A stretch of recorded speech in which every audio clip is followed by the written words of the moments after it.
I played against this Falcon. There's one time where it's at his home, and we played probably like, I don't know, 12 matches. I think we were doing like, yeah, tons of friendlies. And his Falcon is no slouch. At least, I don't know how it is now, but I assume it's still not. I'm gonna be honest with you, rocking the Slayer tag, a little bit of hubris. Just a little bit. That's a good way to have the Falcon gods be not in your favor. Boom, missing the edge cancel. Nice ledge cancel. Yeah, Alistar, a lot of ledge cancels. He's going for him. Good convert there.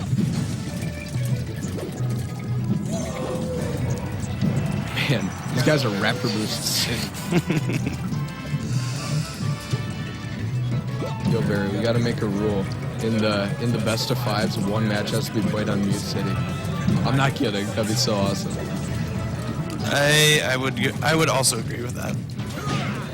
So what do we got going on here? So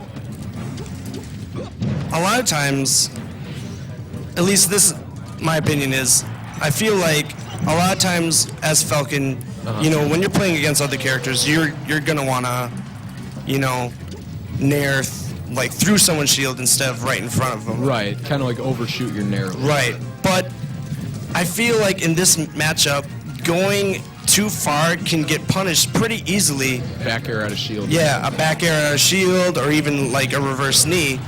I've heard somebody refer to it, whoever, the person that wins in the Falcon Ditto is whoever hits with the tips of the toes on the nair. Yep, I would agree with that completely. That's just the perfect spacing, because you're still hitting him, but he can't like shield grab you or knee you out of shield, and you're poking him, but you're not getting punished for it. Like, I think a lot of people, you know, would feel like a Falcon Ditto wouldn't be such a spacing game, but it really is. Yeah, they think they just got to go in the whole time, but no, this matchup shows a lot about skill in the game, I feel. Oh, and that's too bad. We say as Derek side B's below stage. Right. That's just a flub. No jump there on Alistar. Oh. Yeah, it's an easy ledge guard. I like when Falcons really have their movement down, and they'll like do the foxtrot into wave dash grab, and like hacks money Falcon. They're just all over the place. There's constantly clouds coming out of his feet. That shit looks fun.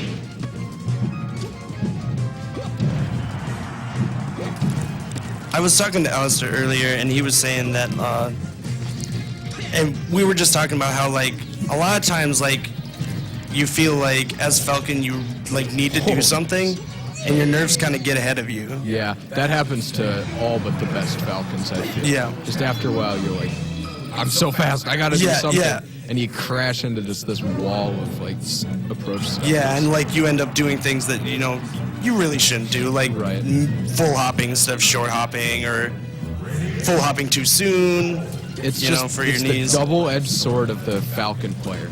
He's so fast, you just want to be fast, and he's so stylish, you just want to be stylish. But he's so good at covering options.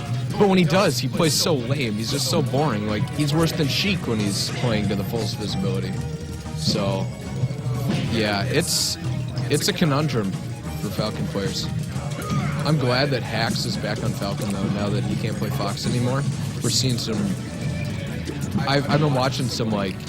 Yes. Let's see, Hax is New York. I've been watching some New York streams, and once he's come back to Falcon, I haven't seen a lot of people say this, but I feel like he's learned a lot from playing Fox. He's come back with new strength. I could see that. I mean, like, I feel like Fox is such, like, a tight, controlled character, right? You know, and Falcon's so loose. But I feel like if you're... When you play Falcon, like, to the fullest visibility, he's pretty dang tight. Yeah. I mean, but that's the thing, is, like, he's so unwieldy that, like, I feel like, you know, a lot of people, you know, play him in that kind of loose way. Yeah, but, like, the wrong way. But, like, Hax, like, he's so tight, and, like, he's good about his spacing, and he's good about, you know, where he needs to be. Covering those options. So we got Alistar, got center stage here. Derek pokes his way in. And now you got Derek in center stage. That's how volatile it is. Alistar went from winning that stock to losing it in a matter of 5 seconds. What? Oh, I got it. Derek listening to commentary instead of playing the game. Yeah, he's like. He was winning the spacing war, is what I'm saying, and then he lost his stock. Nice. Oh. Got him scared of that down air. Right.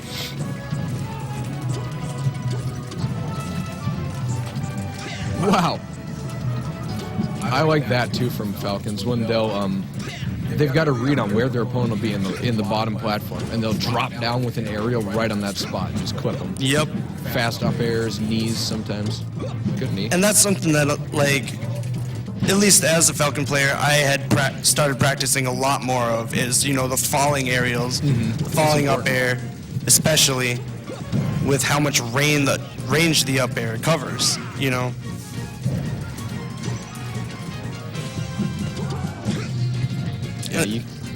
And I think that's what really separates, a good Falcon player from a bad is a bad one's going to go for the knee all the time. They want the knee. I was literally just going to say the exact same thing. The reason I'm not a good Falcon, like I could never be a good Falcon, I can't use that up air to the fullest of its ability.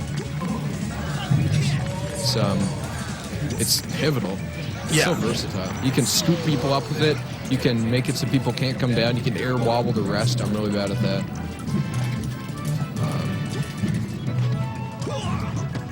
Yeah, and that's the thing. You're right, completely right about it being so versatile. Is like you can throw it in specific positions, and either it'll pop them up or hit them forward. Based on where the frame is. It's a combo starter sometimes, combo continuer, can rack up damage if they're trying to get down. Just such a strong move. Derek using it right here. 3 different uses all in one short succession. Covering that platform, stuffing the knee. Good grab. That was a nice read that Alistar wasn't going to spot dodge or jab there. Good back air. Wow. And Derek taking the second game, bringing it right back.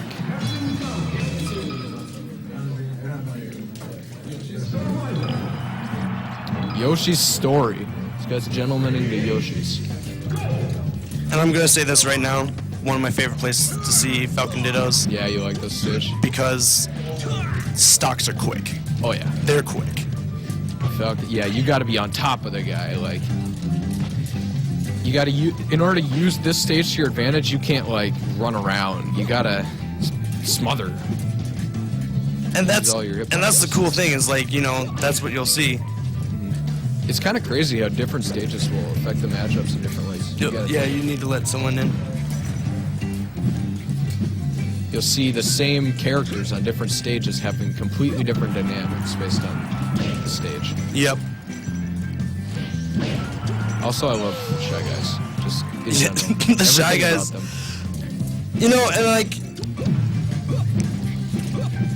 Not often do the Shy Guys get in your way. Yeah. But that's the fun thing about Yoshi's is Randall being kind of random in there. Shy Guys just kind of getting in your junk sometimes. Yep. Nice knee. Good stuff. Dude, there's a guy in Minnesota that's trying to ban Pokemon Stadium from all tournaments. And it makes me very unhappy. In replacement of what? To replace... It would just have different bannings. They would just cut the stage into... Oh, really? It's too good for Fox. It's too random. And to that I say, what are you, fun Nazi? I mean...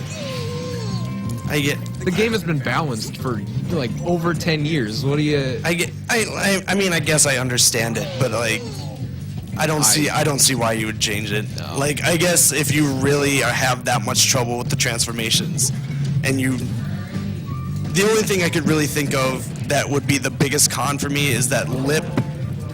Well, the main reasoning behind it is Fox, right? He wins round 1, right? Yeah.